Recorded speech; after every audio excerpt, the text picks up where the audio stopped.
1,300 people submitted a survey of how the 514 Memorial should look like. But I spoke with some family members, survivors, and Eastside residents who tell me that they feel that it should just be more than just a memorial to remember the 10 black lives that were killed. It's emotional just every day living, knowing that these loved ones they're not coming back. Michelle Frieson is the niece of Pearl Young and cousin of Marcus Morrison. She stood passionately in front of the 514 Memorial Commission Tuesday night. She says her family and others were not part of the survey put out last summer. I believe it wouldn't have been as political. Maybe if some of the family members had had a seat and had discussion firsthand with what they thought their family should be memorialized with. That survey found 87% of people are in favor to have a material or physical memorial near the top supermarket on Jefferson Avenue. Buffalo want to be the example for the rest of the country. We cannot allow a white designer.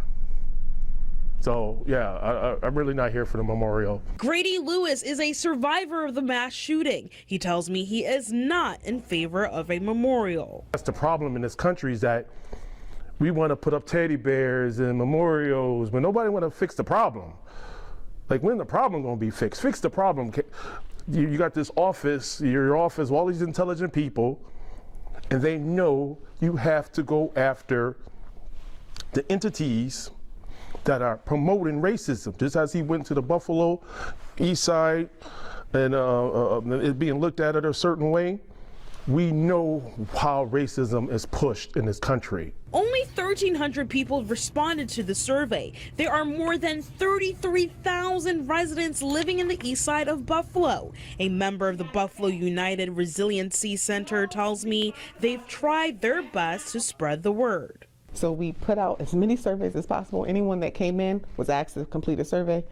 Some people did not, and some people did. So we appreciate the fact that we had it available for the community. Mayor Byron Brown tells me he understands the pain of many family members. He has a staff member who lost a loved one in the shooting.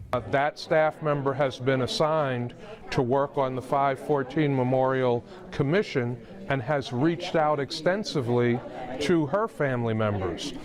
So family is important. It's essential to this process. Listening to the families is essential, and we will continue to do that in different ways that are desired by the families. We don't want to do anything that the families don't want to see us do. We're looking at every possible phase, and we have the team. Again, it's a mix of individuals who have been affected by this as well. So we try not to leave no stone unturned. We try to be as inclusive as we possibly can. It was important to be here to just witness what is still being felt, what is being done to help us, this community.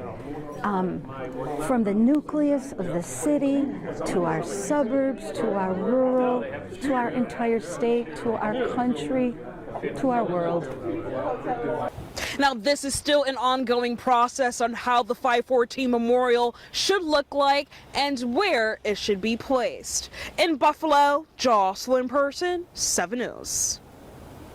Jocelyn, thank you so much for that update. As far as funding for the $15 million memorial project, it's still unclear how much money the city of Buffalo will be contributing. Our 7 News I-team learning that the city is asking the state for even more money. The state already committing up to $900,000 for this memorial. The I-team has asked why the additional funding is necessary, but that question has yet to be answered. The state has responded saying that it is continuing to work with the commission and the city as design concepts for the memorial develop.